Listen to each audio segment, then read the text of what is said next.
Hey again. One of fundamental concepts you have to learn when you learn any programming language is the variables. Variables is used in any programming language to hold the data in memory for a specific time.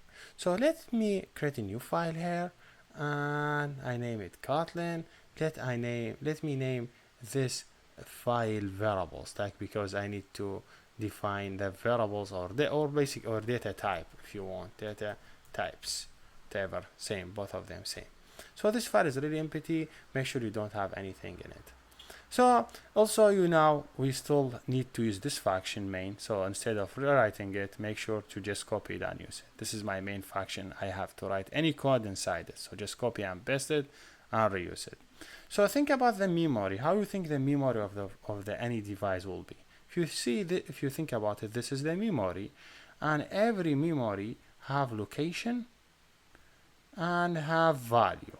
So think about this memory. The location 100 have whatever you save the value on it, and continue 101, 102, 103, and whatever. So in the variables, if you say, hey, I have variables, name it x, have a 10. If you just define it here, you say, hey, I have variable. So to define variable in Kotlin, just say var x equal 10. That is mean you have variable labeled x have value of 10. Basically, what Kotlin will do, will just go to the memory, define memory, name it x, and add value 10 in it. Okay? If you want to define another variable, which is, for example, y, and you want to add 12, he do it in this way. So you need to define new variable, variable y, you give it 12. So the idea how the variable defined in Kotlin, you just write variable, then name, whatever name you want to give the variable, then equal the value. So this is not only the basic definition type. There is many ways to define the variables. So let me start the first and basic one. So basic one, you want to define variable string. You just say variable for name. You say name equal, you give it a value, double quotation, for example, Hussein. The Kotlin will already understand you mean here, or this variable is string.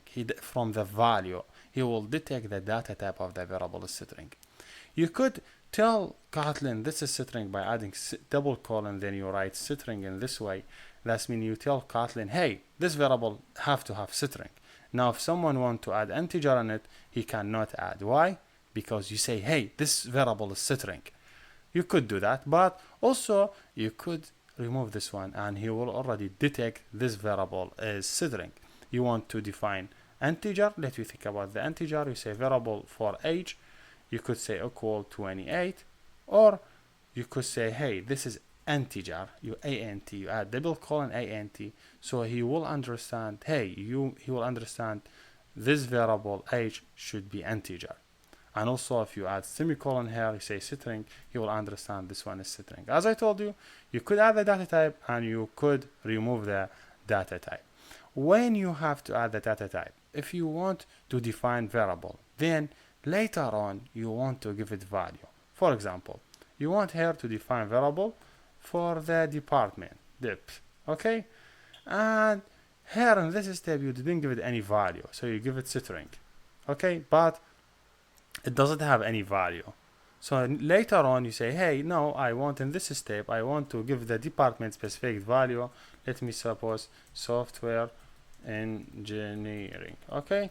In this case, Kotlin say, hey, I define the variable.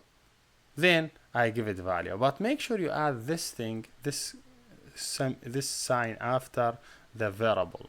When you add this sign after the variable, Kotlin will understand this variable is accepting now value.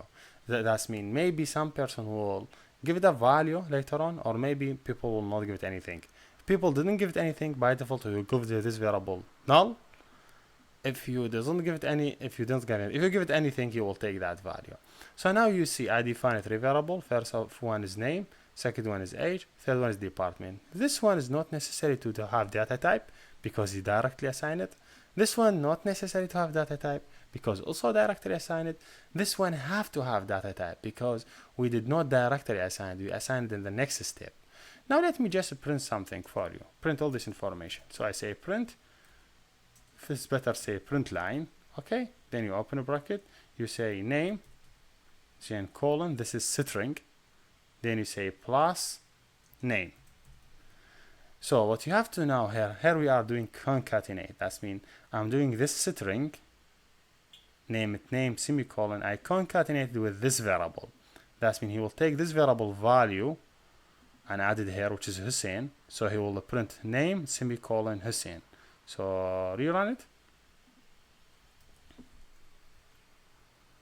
Let me see what he will do. So just make sure from this one. So because what we will do is in the variable, we're just labeling the data.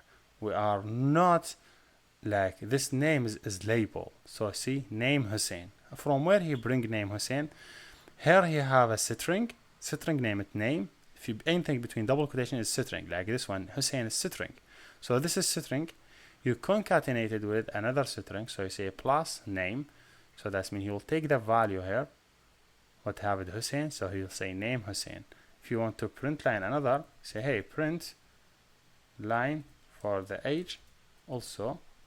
Then you concatenate it with the age value, and you could do same thing for the department also. Depart print line for department, then you give it value debit. So what do you think now? Now if you I just rerun it from here and see.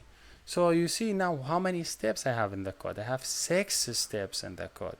First I define variable, no 6, 7, variable, then printing the value of the variable.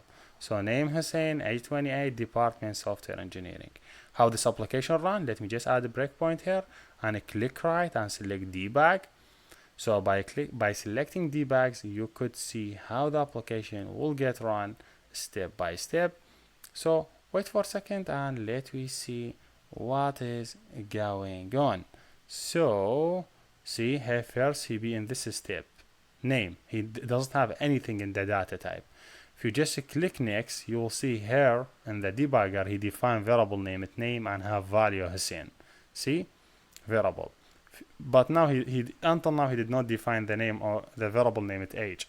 If you just click next, he execute the age and he give it value 28.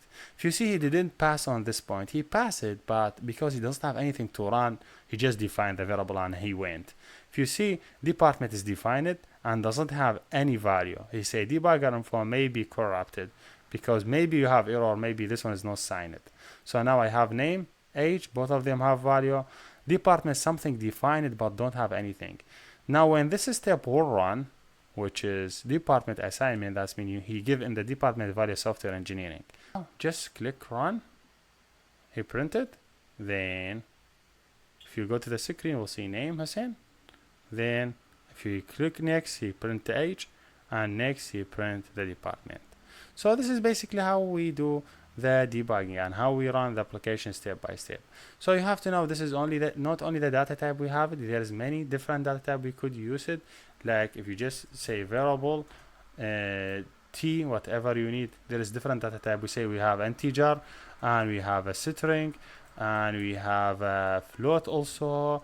So there is many float, and float last mean when you define variable t float like pi you define it as a float, so you give it value for example 3.4. so this is float something. I think you have to add f after it because that's mean this one float. You have also double other data type is just 3.4 for example, string whatever. So this is all the way of define the variables. And yes, here we done. Thank you for watching. See you next.